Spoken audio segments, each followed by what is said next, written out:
according to order of the Kankakee County Branch NAACP and the Kankakee County Law Enforcement meeting on Wednesday, October 14th, 2020. And we're going to ascertain members present, starting with Mr. McCabe.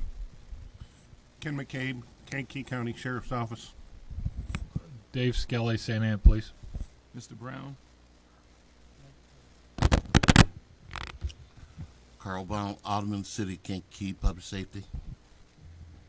Willie Hunt, Deputy Chief, Kankakee City PD. Frank Cosman, Kankakee PD, Police Chief. Myron Riley, Kankakee County Sheriff Ministry. Jackie Huss with the Helen Wheeler Mental Health Center and candidate for the 79th District House seat. Al Swinford, Manteno Police Department. Mike Burns, Sergeant for Manteno Police Department. Doug Regenius, Bailiff, Kankakee Courthouse. Steve Hunter, First Vice President, NAACP, County Board Member. Deputy Chief Anderson from Bradley PD. Lieutenant Mason, Bradley PD. Theodis Page, President, Kankakee County Branch NAACP. Mike Downey, Kankakee County Sheriff. And again, I'd like to welcome everyone. This is a meeting and some things that we've been doing for quite a while. And we're going to have the reading of the minutes from last meeting with Lieutenant Mason of Bradley Police Department.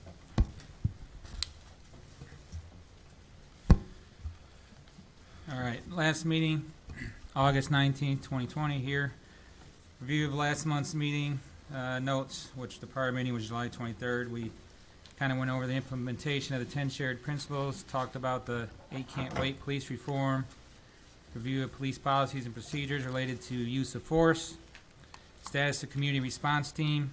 S.A. Rowe spoke on the civilian review board, body cameras we spoke about, and where departments are at with them.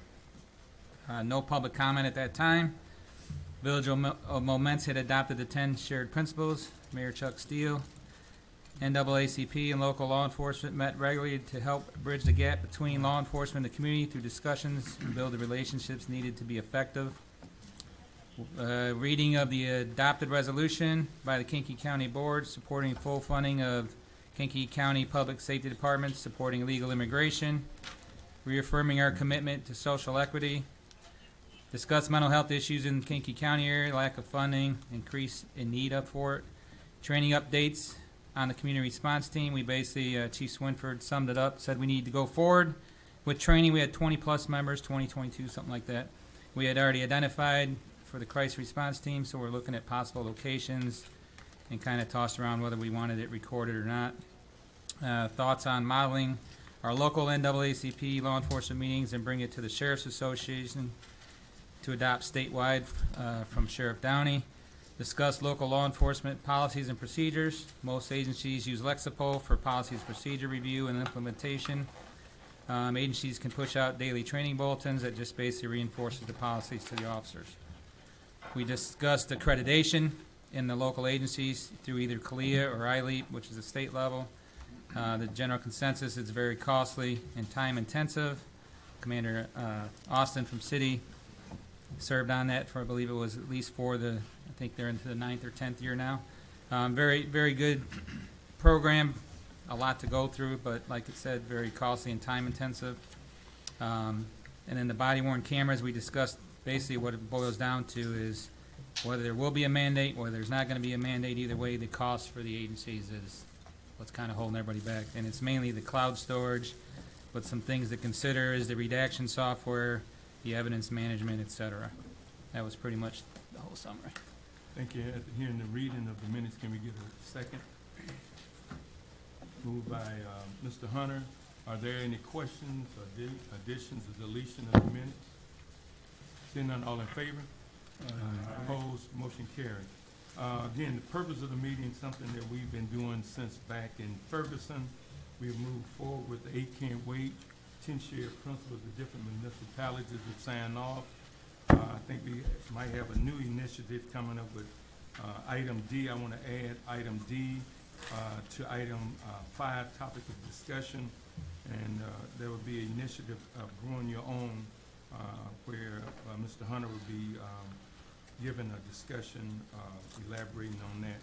So with that, we want to go to, is there any updates on the item A, review of department procedures and policies? Any updates? We just read in the minutes that most agencies are using Lexapol and policy and procedure review and implementation. So anything up on that, anything new from any different agency? I know that Kankakee, if I'm not mistaken, and I know Mantino is doing some hiring, if I'm not mistaken. Is that right? Yes. Chief?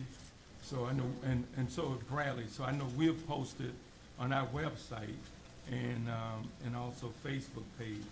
So one other thing I might suggest, if nothing else, even with COVID and most of our churches still doing something virtual, we might want to send a letter to the churches. If not, I could probably provide you with some of the names of the pastors and their addresses, but that's something that we've done in the past. So again, we got Bradley, Kankakee, and Mantino that's in the stage of hiring. So is there any other agency, anyone else doing anything? We have a new list. You got a new list? Yeah, we have a new list. State Kankakee County Sheriff. All right. So Chief Swinford, when you guys are really in full mode, just based on the number of applications you get back, We are just starting the advertising, so we haven't even accepted applications yet. Okay. Should be this week when the website will be open, and we'll just start accepting applications. Same for us. We Okay. just started the same process. Okay, so at this time, I just turn item B over to the training committee with Chief Swinford. Well, as we talked about last month, we felt we needed to push forward with this and wrap it up. We've met several times. We came up with a training regimen, which I just passed out to everybody. So you can see we broke the training down, hopefully into about a 4-hour time period that might be a little flexible. Some of these topics are pretty weighty and could have a lot of conversation about them. So it may go faster, may go slower, but you can see the welcome and introduction, then we get into some police procedures. We have a section in there for the Milo range simulator, which is like a FATS training simulator. Legal aspects of police use of force by the state's attorney's office. Post-event investigation, a civil unrest period, and then we have a period where we can talk about some local cases of protest, and then really what the guts of the task force are, what their expectations are, and then we'll close it out. So we anticipate lasting about a half a day. All the trainers are on board. I've spoken with all of them. So at this point, we really just need to pick the days we want to do it.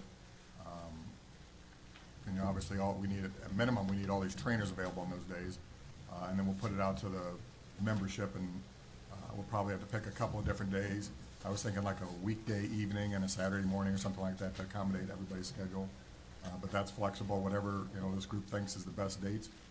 Let's pick a couple dates, get it out there, and get it rolling. So Chief, you got a couple of dates, we just want to, and then check back with Well, we bypassed the ACC? dates. Yeah, we were looking at October, but now we're getting already into mid-October, so I think we're gonna have to look at some new dates. So I'd say, let's just pick some dates, maybe a so, Thursday evening and a Saturday morning or something like that. I see we got Deputy Chief Hunt, we have Lieutenant Mason, Commander Alston, we got Bertrand, I don't know, Allen. See, we got Commander Hartseat, so let's pick a date and forward it out to everyone, and let's go with that. I think we probably need So, at least a week, if not 2 weeks down the road, to give everybody some notice, maybe 2 weeks, so like the first week in November. yep.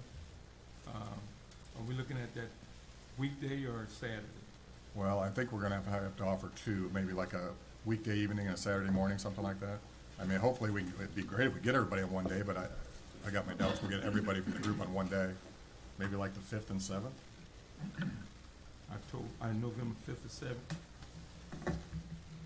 When is your football season start? Are we good? You good? I'm not putting anything in the field. Want to shoot for that? Well, I'll put that out to the group and make sure everybody's available. November 5th and 7th. 5th and 7th?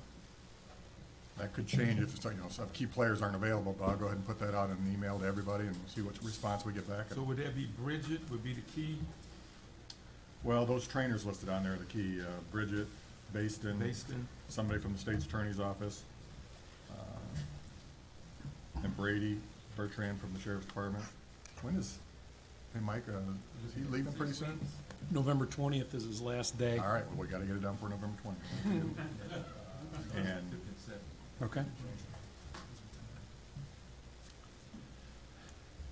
You know, I guess the only thing I would say about November 5th, and we talked about it a little bit this morning in our meeting, and we've gotten emails out from the state and national about potential election stuff. Yep, good point. Just a thought that if everybody's tied up on the 5th because people are protesting or whatever, that may be an issue, it may not be. I don't know. And I planned on being out of town after the election too, so. Well, you wanna do it the week before, see if we can get it done that quick? 29th? 31st is Halloween. I mean, you can keep it the 5th and the, Well, It'd that's a just good be- point, that's a lot of unknowns there. yeah. Or the 12th and the 14th. I mean, we don't have to pick a Thursday and Saturday, but I'm just thinking. 12th and 14th? 12th and Yeah, yeah, thank you. Yeah, that Right. might work. 12th and 14th, yeah. It's a let's- week later and we can play it by ear then if, Yeah, we might have to move it anyway, but Yeah. we'll shoot for that. Yeah, Nobody sees any. Is that good for you guys, Kansas City? So if it's on the 12th, what time would that be? We're talking that week, that's a weekday. 5 to 9, something like that? that'd be the one in the evening. They do that on the evening and then do the one Saturday. And like an 8 to noon or something on Saturday? Okay, we can still do it. That's just the night of an NAACP meeting, but we could, matter of fact, it's the night of our election, so, All right. but we can still go with, Well, I'll put it out to the yeah. team now and see if we can't get most of them at the, we're gonna change it anyway, but, I'll put out a mass email. So they basically have two options, right? They can Right, either pick come one of those. Thursday or Yes, Saturday. Exactly right. And who knows, if we can get all of them on one day, we won't have to do the Yeah. second day, but it's coming out. All right. Chief, can you email me this, and the reason why I would give it to Sheriff, the reporter Chris Breach wasn't gonna be here, but what he's been doing is going back and reviewing the link, and I just want to, maybe give him the hard copy of this, and then he can maybe put it in the article, regarding the training session. Yeah, absolutely. So, and this may change as we get closer, Yeah, as things happen, but yeah, that's a good start. Any other thing? Hunter, Mason, anything? No? no, that's it's a good committee to work with. So everybody's pretty much, have signed off on the 10-share principles. I know, in the, debate last week with the Senate and the state rep debate, candidates forum, they was, part of the conversation was the 10-share principles, 8 can't wait.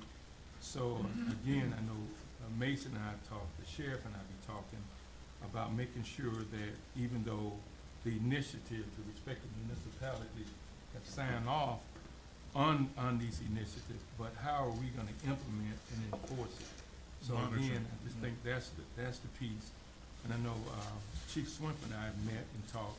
It's the key is that we sign off on it. I know at Bradley, when the officers walk in, is that the first thing they see.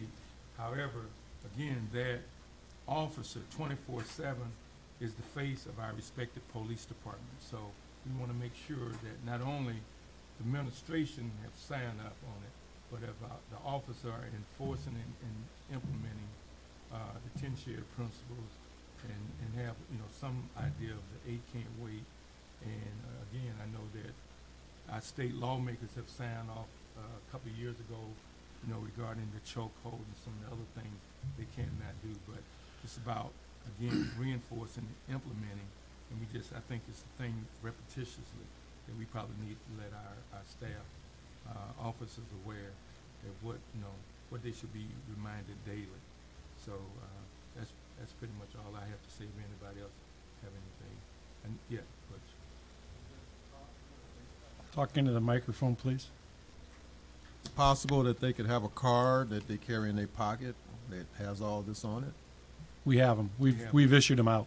Oh, Yeah, they've all been issued out, or at least Yeah. to the departments that have taken them, which I believe is everybody. Yeah, good point. So with that, Mr. Hunter, you want to go with, And I do have more cards too if people need them. So they're available. you want to go with growing your own? And for permitting me to just mention a couple of things regarding growing our own. As the demographics are changing in this county, it's becoming more blacker and browner.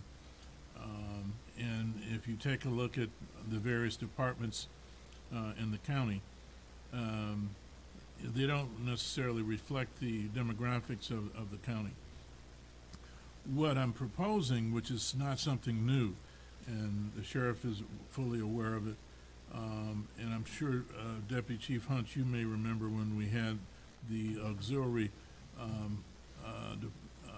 personnel that augmented the workforces for the various departments for special events and other initiatives that provided additional personnel for the various police departments without the erosion of the bargaining units. Additionally, it wouldn't preclude the lateral entry ordinances, which I assume all of you guys have now, right? Everybody's got a lateral entry in their respective departments. This would be something that would be bought into by all the villages and the cities and run through the sheriff's department, meaning that that everybody would pay into it. It would just fall on the sheriff's department to necessarily foot the bill on. This would not preclude you guys from being able to do your own recruitment, but it would identify potential candidates for hiring in your respective departments. This is not something I want you to agree to now, but it's for a topic of discussion, so we could take some initiatives to grow our own. Not only, you could even expand that to the fire departments as well too, because if you take a look at the various fire departments, you know, they're very homogeneous in terms of the scope of the races and the sexes in those departments. So anyway, there's something for consideration, and we'll have further discussion about that. Sounds like a good idea. You know, subject came up about cost, and I don't want to be redundant. It'd be a shared cost in terms of not just falling on the sheriff's department. Would it be a shared expense for all of those who want to participate in it? So just want to mention that to you, and we'll have further discussion about that in the future. Any comments or anything, give me a call or email me or text me, and we'll follow up with further discussion at a future point. Thank you. Any questions? Yeah, I would just kind of hop on what Mr. Hunter's talking about. And one of the things that we do and that we have actually done, we've actually changed our merit commission rules and give not only additional military points, but we also give some extra time and education points to people that are already working in the jail. And I have, at least for us, I don't know that that necessarily applies to the other departments. But what I can tell you from experience is that when people choose a career in law enforcement, whether it's police, corrections, probation, whatever it may be, there are certain requirements that everybody has.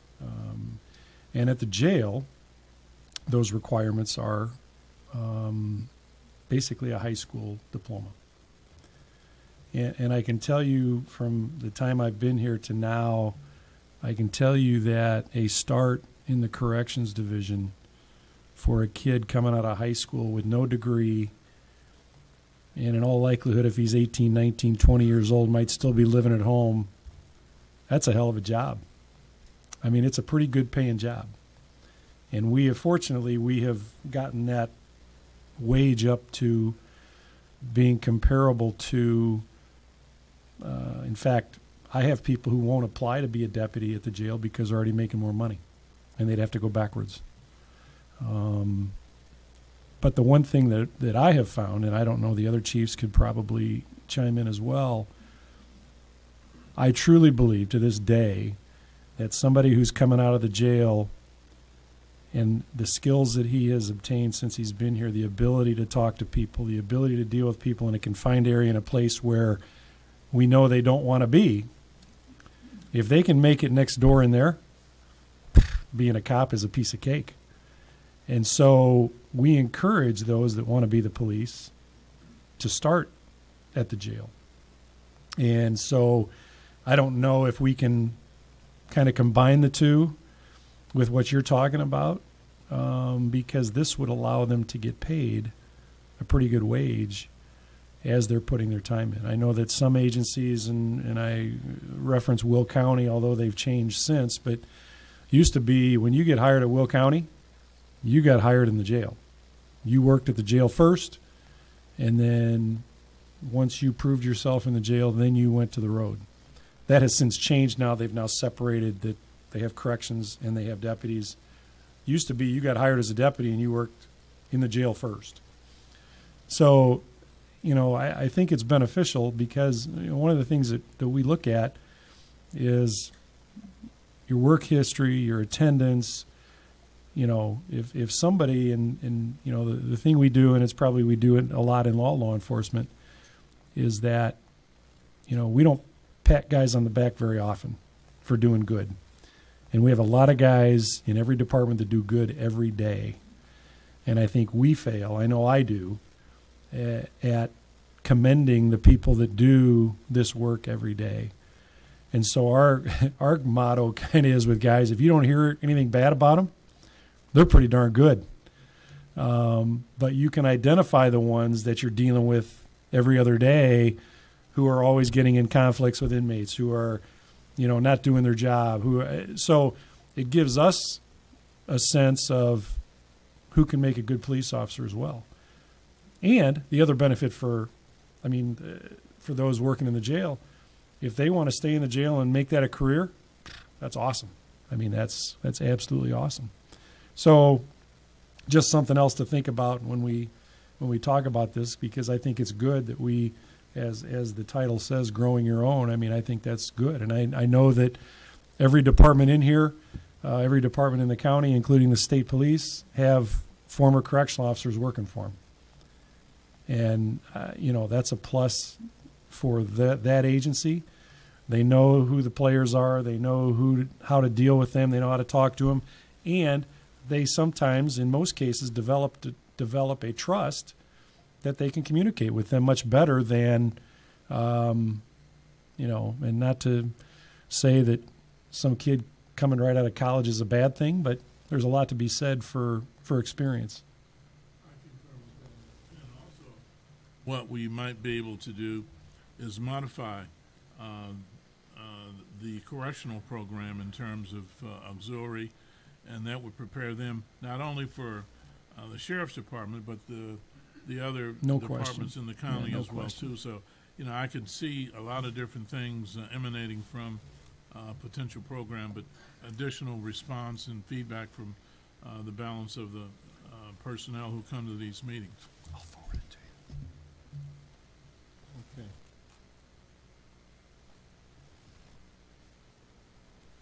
So you're gonna maybe come back with something else? Yeah, I will. So Sheriff, correct me. So currently, if I would apply for the county sheriff department, and I have a high school diploma, You would be eligible to work in corrections. I would be eligible. After what type of training? So I think 2 years. Yeah, after 2 years, you get. I think to be a deputy, I think we need 60 or 80, 80 hours of college. I think after 2 years, I think we give 40. Oh yeah, that's the whole thing. So basically, if you work in the corrections 2 years, you become eligible to be, you meet the requirement of education to be a deputy. So, Mantino, Kankakee, Bradley, Sheriff Department.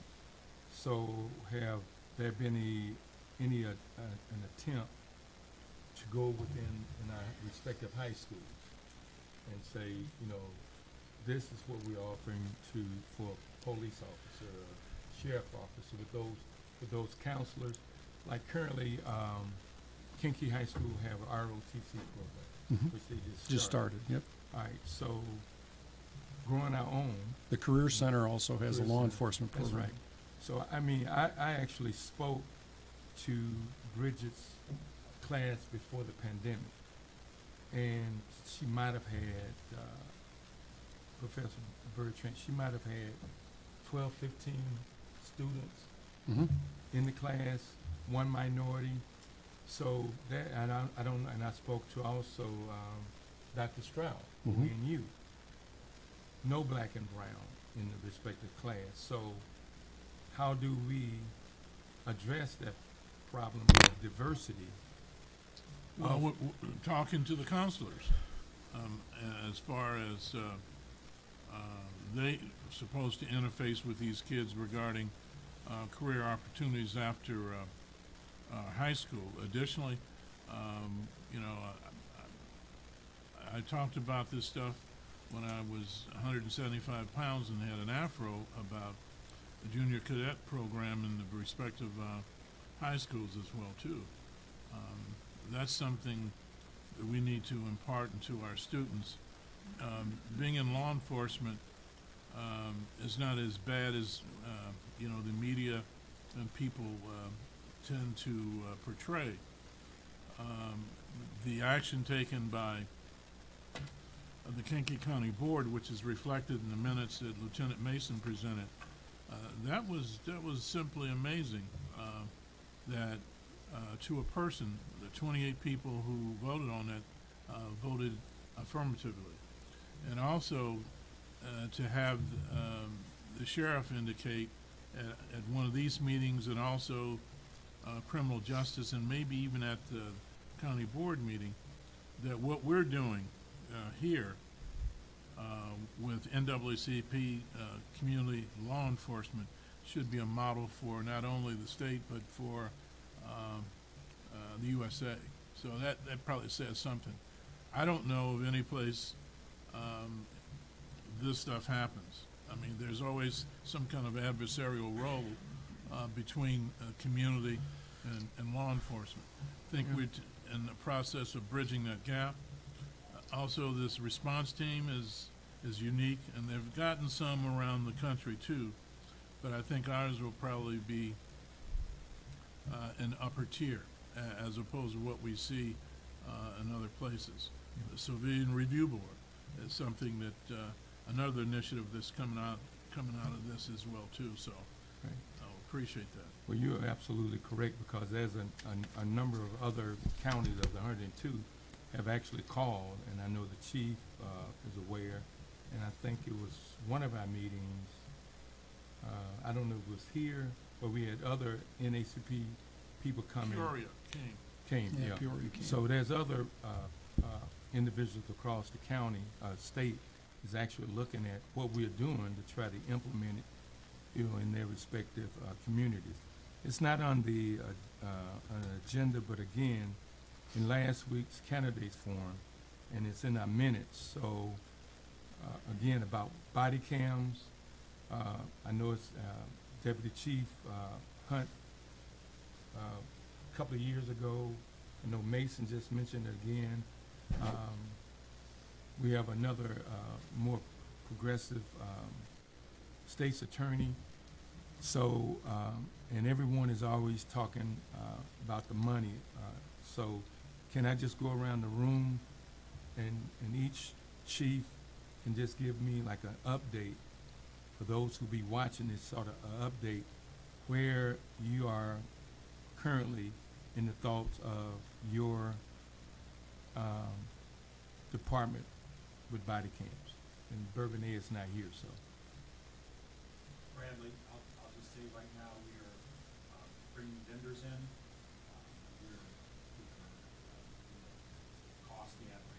I believe, our thought of our department is something that's gonna benefit our officers.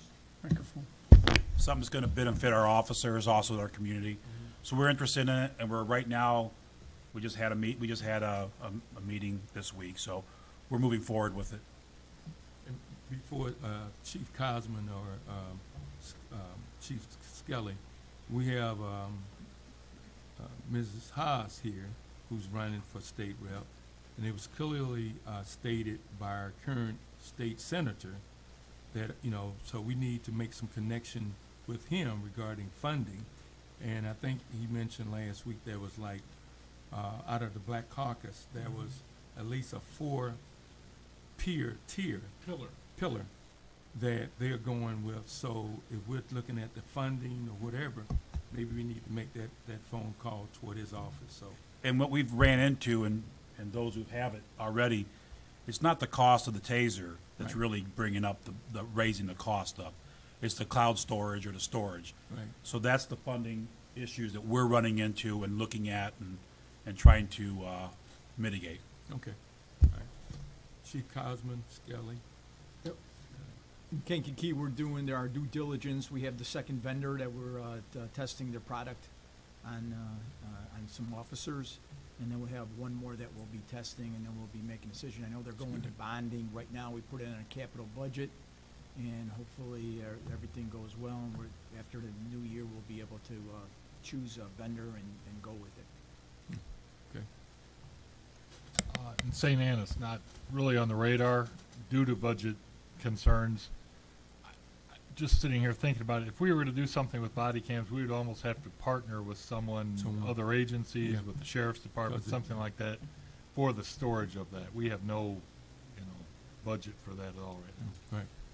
Chief Swift. With the county board chairman here, we'd make you a heck of a deal, Chief. Okay. Mantino, we tested them for about 18 months with a limited number of officers just to work out the details and see how they were going to work. It went pretty well, so in July, we fully implemented them, purchased them for everybody, so July 21? July, yes. Oh, okay. Well, good. So they're fully implemented at this point. They're very useful. Yes, we do. It's a commitment financially. It's Yeah. $30 per device per month. So for Mantino, we got 6 or 8 of them. 9 of them. So, I mean, it's a chunk for us, but, Kankakee City are going to triple that, quadruple that probably. I mean, it's just something you really got to look forward to. And it doesn't, the price probably won't go down. It'll probably go up at some point, so. Sure. And Yeah, we actually have some pricing as well. We're about where Bradley's at. And one of the things, and somebody correct me if I'm wrong, but I know the issue with Bourbon A at one point is with body cams, is don't you have to get permission if you're dealing with somebody from the public? I know that we're running into some, and I know that you're probably doing it at Mantino. There's other additional costs and issues that we're dealing with, redaction software, Right. taking people's face out, and as far as your policy or procedures of when you have it on, if you're talking to a victim, rather than in someone's house that you've been called there for a Right. barking dog or something, it's not really crime related. So there's a lot more to it than just buying the cameras and turning them on that we've run into. I'd listened to other agencies that were going through it or have gone through it for some guidelines. Mm-hmm.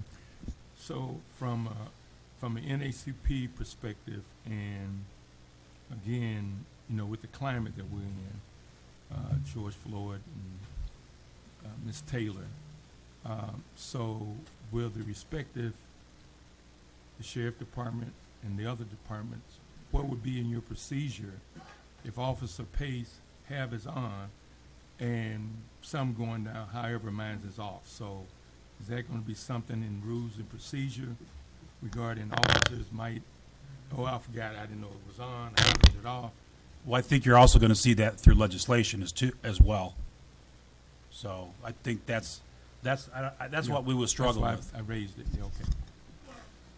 Let me ask you this. Theodis, let's see, Paulette Crank and myself go to your respective villages and take a look at video when you have those videos in your vehicles and stuff. So what's the difference between that and having the body cam? There's exemptions in law. Oh, is it? Okay. Oh, okay. Okay. Look at the law quite a bit, and there's specific parts of the law that are clear cut, and then of course some specific parts of it are kind of make up your own type of thing in the middle of it there. But you know, if one of ours was, you know, we're telling the guys if they have an expectation of privacy, you need to tell them you have it on. That doesn't mean they can tell you to turn it off if you're investigating a crime or something. If you're in somebody's house. Now, if you're over there to talk about a barking dog and they don't want to have it on and you're in their house, then you're going to shut it off. You're going to tell them and you're going to shut it off. But if you're investigating something, like I said, the law is very specific in few places and then very gray in other places. So everybody's still trying to figure all that out. So, yeah, so again, I'm just saying, based on the 40th district state senator, you know, yeah, I think each person might want to have that conversation with Senator Joyce regarding funding. See, We've gotten grants the last couple of years right through the state on them, but it was only for the hardware. The hardware. So, which is the cheap part. I Right. mean, the cameras we're buying are $300 a piece. Okay. That's the storage is what's the real expensive stuff. Right. And maybe, Mr. Chairman, there could be some interface with Rick Bryant as well too from Robin Kelly's office Yeah. to Right, find out yeah. if there's anything in the hopper, Sheriff, regarding any DOJ funding for the equipment as well as storage and all this other stuff that you know professionals are articulating which are the issues. So you know maybe that's something we need to follow up as well too. And I know the county has a lobbyist, and maybe we need to use call all hands on deck. And also, as you indicated, Mr. Pace, Senator Joyce has interfaced with the Black Caucus, and we probably need to get more specificities because he brought back some information a couple weeks ago, and he said it was really interesting in terms of what they were saying, and some of those things that he articulated will probably come to fruition. So maybe at some point we can probably get that information from him, and Jackie, I'm sure you'll be interfacing with him as well too. You know, like I said, within the last week, clearly, you know, we read about it, we hear about it on television or the radios, systematic racism, and, you know, it was even raised in the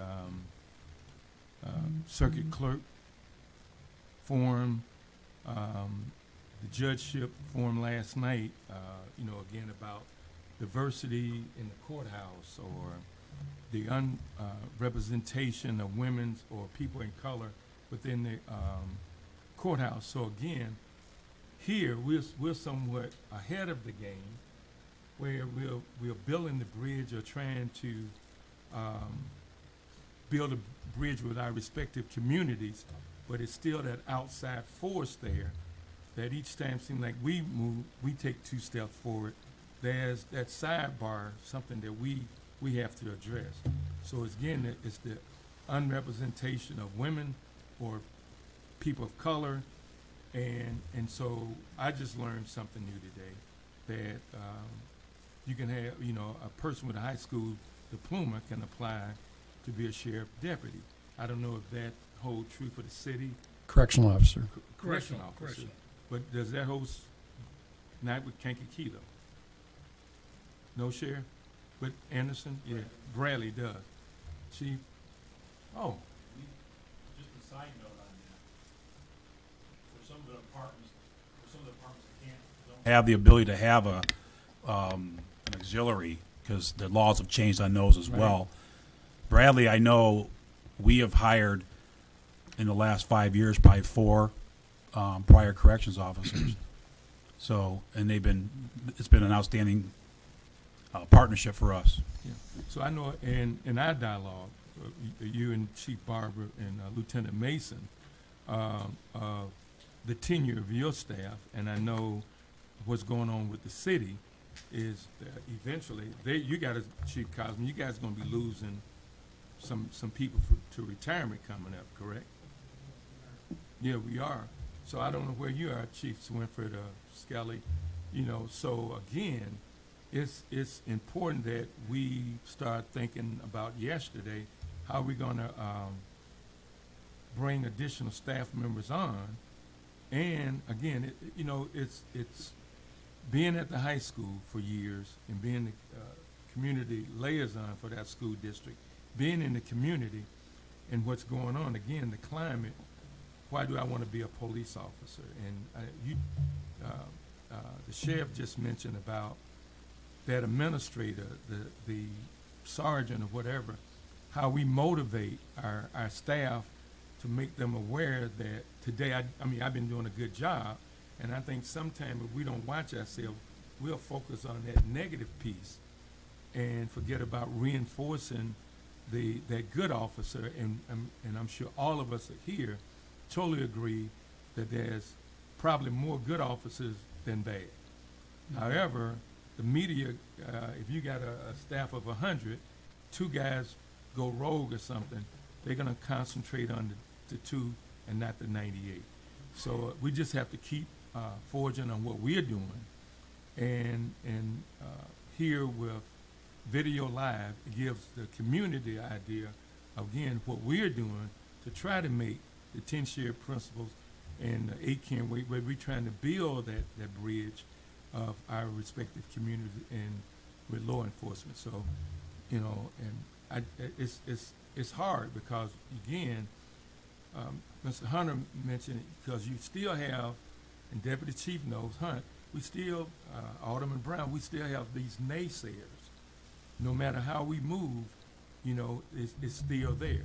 And so only thing that we can do is continue to do what we're doing, and if we can get the training going.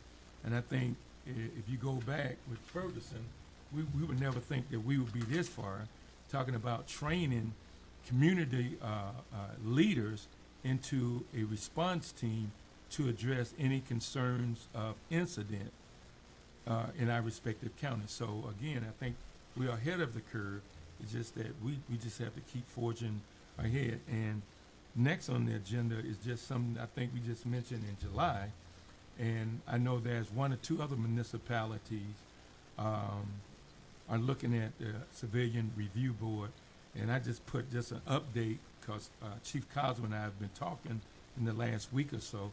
So I just want to give him an opportunity just to give an update where Kankakee is on this particular initiative. Well, the city's been looking at the Civilian Review Board options that are out there, and I presented a draft to our Public Safety Committee last meeting, and they'll be reviewed and then discussed further on the next meeting with Alderman Brown as the chairman of the committee is here. And what the model one that that I've presented to the board was basically based on the Bloomington, Illinois version of a civilian review board. And the major thing in reference to this review board is it provides a recommendation. It does a number of things. It serves as citizen advisory committee to myself and to the mayor, and it also educates the community. They have meetings with the community about different issues that might be happening, how they could make a complaint, how they would also, what's the procedures, and make people more aware of policies that the police follow. One of the major incidences is they would actually look at cases that would come up that would go through our regular procedure that happens now, which we're a little bit different, is we have a city inspector, so we're already being looked at from someone not directly reporting within the department. It's the city inspector who handles all the complaints against city personnel, and reports back to the police chief. To myself, the police chief, and the mayor. So we would go through that process the way it is. If the person was not satisfied with the results of that investigation and the discipline, that they would be able to appeal the matter to the Civilian Review Board, who would then be looking at all the different, the reports and the results, and they would be able to make a recommendation to the mayor and the police chief, if, whether they concur or they don't. Right. This is similar to the same draft that you had emailed me, correct? Yes, it, All I right. think it is. So I know I presented that to our Criminal Justice Committee, but again, you and I talked, what, last week?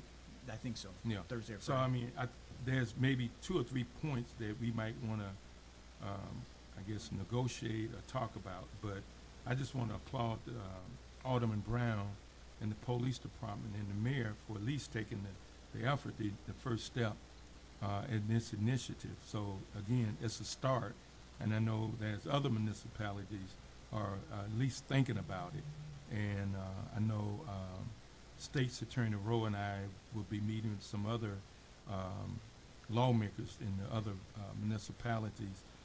One we already talked briefly with Moments as a piece of something that maybe they need to do with the mayor, one of their council members, and the police chief. So, so it's again, it's the climate that we're in, and citizens today just feel more certain, and again, about the body, everybody's sort of in with the body cams. And so the Citizen Review Board, where people feel, Sheriff, they have a voice. And so I think, again, we're ahead of the curve, and we just got to keep doing what we're doing. So thanks, Chief. Mr. Hunter? Chief Cosman, and I think the key word is redress as well, too. Having an avenue of redress. Right. By virtue of this particular forum we're having here, and it being streamed live throughout, the region here, a lot of questions have been directed to a lot of us in terms of what we're doing here. I mean, it's good stuff. Redress, we've articulated that. The one particular question I want to know, Chief Cosman, if indeed you approach the issue of subpoena powers. They're not really doing an investigation on their own. We already conduct investigation. I understand that. So I don't know where would, and I guess maybe I don't understand where a subpoena, where this board would need a subpoena. How would that play? Let me say this. I'm not moonwalking, and I don't want you to moonwalk with me, but let me I'm not moonwalking. be candid with you. Right. I mean, subpoena power is power,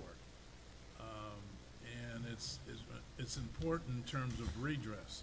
And all I'm saying to you is that some entities who have civilian review boards have that particular power. And I'm not trying to be anti-cop or nothing. I support law enforcement. I worked with the chairman of the county board to pass that resolution without any dissent whatsoever. I'm just saying to you, if indeed, I'm not trying to justify what I'm saying. I'm just saying, did you approach the issue of subpoena powers? Well, we considered it, but I don't know where it would, I mean, if they're asking for any information in reference to our policy, we would be giving it to this board, which is part of the city. Mr. Chairman, may I Yeah. chime in on that? First of all, we're at the stage right now looking to see if there's a model out there that we need. If there's a model out there that we need, that we want, then we would look at an ordinance, and through the ordinance, we would address all of those concerns about subpoena power, what power they have, what criteria they have, what the qualification, all of those things would be part of that. Mm-hmm. That's what we would do. But right now, we're just looking to see if there's a model out there that will fit our needs. So, so that's a little bit before. I mean, that's a little bit before we get to that stage right now. So, but we would address all the power, what power they have, into an ordinance. That's what we would do. That was my conversation with the chief last week, is that I've already reviewed this, he and I had the conversation. And so, as I indicated, there might be 3 or 4 points of other recommendations that we would just make. That's all I was saying. So, yeah, I mean, I'm well aware, if this is just a document or a draft, it's a draft, and you're looking at Bloomington. So we've had the conversation. Right. You know, if you were doing an investigation, I would think you might want to have a subpoena powers. But if you're reviewing the process and make sure all the process was done correctly, and you know it was the policies that are in place are followed, I don't know if you need the subpoena powers, because you're not doing it. I'm not calling in the different people to actually testify in reference to Well, it. see, I'm not opening up. I'm saying that's where we would come I mean, down and have that conversation. Right. And that's where I'm thinking the difference between subpoena powers and not having it. It depends on the board. If you're saying you're not gonna have an internal affairs investigation or whatever, and you're gonna have a subpoena, if you're gonna have another group come in from the outside and do the whole internal affairs investigation, which might be something what you're gonna need, but it would be investigators you'd have to pay for, and it'd be an added cost or duplication of effort. That might be what what ultimately be done, but then I would think subpoena would be an important aspect for that. Whoa. Abhorrent? Really? That's a strong word there, Chief. Abhorrent? I didn't say abhorrent. Did you say abhorrent? No. Oh, important. Oh, that's too dirty. Man, I've been getting ready to, do a But I just want to make it clear, the chief and the mayor and I have had a brief conversation also with the public safety chair. So there's been a dialogue where we are. So that's all I want. I just wanted you to give an update, because currently Kankakee is the first that's stepping out to say that we propose to have a citizen review board. However, how this look, the end result, at least the first step, the initiative is there. So, Okay. If I could, Yeah.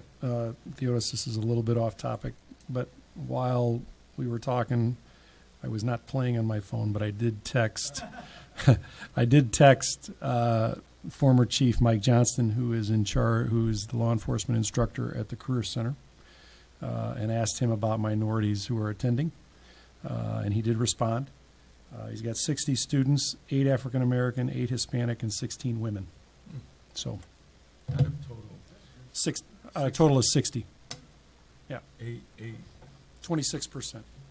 26% of the, I did not include the women in that percent. Otherwise, it'd be half. No, Yes. correct. I mean, just a thought. You think we could get Bridget and Chief? They work together a lot. I'm saying, you think we can Oh, get here? them to come to our sure. next meeting? Yeah. I mean, the only next thing probably be on the agenda would be a follow-up from training. And The only issue with Mike would be it's during a school day. It's during the school day. And Right. same with Bridget, yeah. Right. So, unless we did a meeting, Yeah, I just thought that would be do I dare something, say at night? how they so you have 60 students at the Carissa. Approximately 60. Now, they got 3 sessions, so they got about 20 in each session. Wow. More than that, so. But remember, they're coming from 17 schools in Iroquois, Kankakee, and Will Right. counties. Oh, okay. It is. And we talk to them. I know that we deal with both Dr. Stroud, Bridget, and Mike at the Career Center in trying to recruit.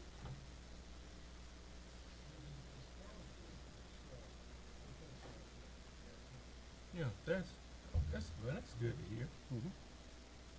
All right, so it's there then. So we're gonna look at the 12th, 14th for training.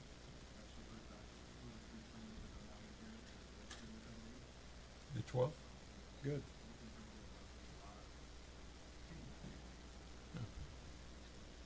What about Chief Cosman, Deputy Chief, Lieutenant? You guys, you good with the 12th? Yeah. So we want to maybe send it out to the members. We got Doug and Butch is here already, so you guys check your calendar. The 12th? I'll talk with, you reach out to most of them, Donna Sample, okay, Vince Clark, and, okay. Oh, that's good news then. Thank you. Anything else? Yeah. Yeah, Doug. I just want to say, if you want to get young people's attention, to make them aware that they have jobs like the county's offering in the jail, do it on social media. You know your own kids are on social media all the time. If you pick a reputable social media site and make an announcement, every young person in the county will know within 2 days. And So I think don't forget about using that. But I mean a reputable site here. I mean, if you can find a reputable site. But I think a lot of kids aren't on reputable sites. That's the Yeah. problem. Well, I mean, yeah, I'm just saying that if you want to communicate any information to at least let them know something is available, consider that. You know, even if it's a city, a local municipality website, or the county's website, or, you know, because they'll know it in a heartbeat, and they'll all say, did you know that you can work at the jail when you're 18 years old? Now, I don't know how you thin all that out, but you can certainly spread the word that way. Chairman, you have anything to say? Anything? None? Alderman Brown, when is your next county meeting? What's the date of your next meeting? Yeah. No, county. City council. Yeah, with Jasper. Yeah. So what's that date next month? This next Tuesday. Next Tuesday, so be the 20th. It's the 20th. All right, so we're looking at the 12th. I was just looking at our next meeting date.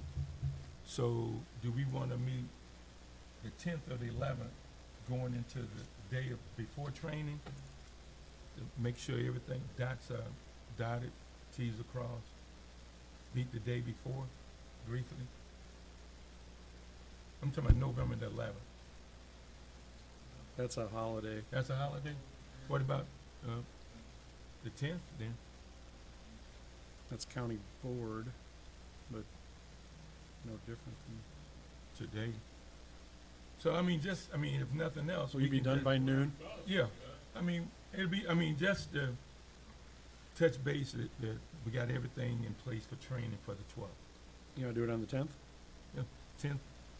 You wanna make it 11 or just still go at noon? We're flexible. Okay, so let's leave it at noon and, about 30 minutes, just, make sure everything is planned. Not to worry. So again. Not to worry, you're paying for it. So again, we can get this to Chris Breach. Yep, Al, I think Chief Swinford is gonna send it to you, isn't he? Yeah, and then we can do it. So next meeting, that'll be Tuesday the 10th, noon? Yep. Got it? Everybody's good with that? All right, get a motion to adjourn? Motion. Moved by Chief Swinsford, Second. second by Deputy Chief Hunt. All in favor? Aye. Opposed, motion carries. See you on the Tuesday the 10th.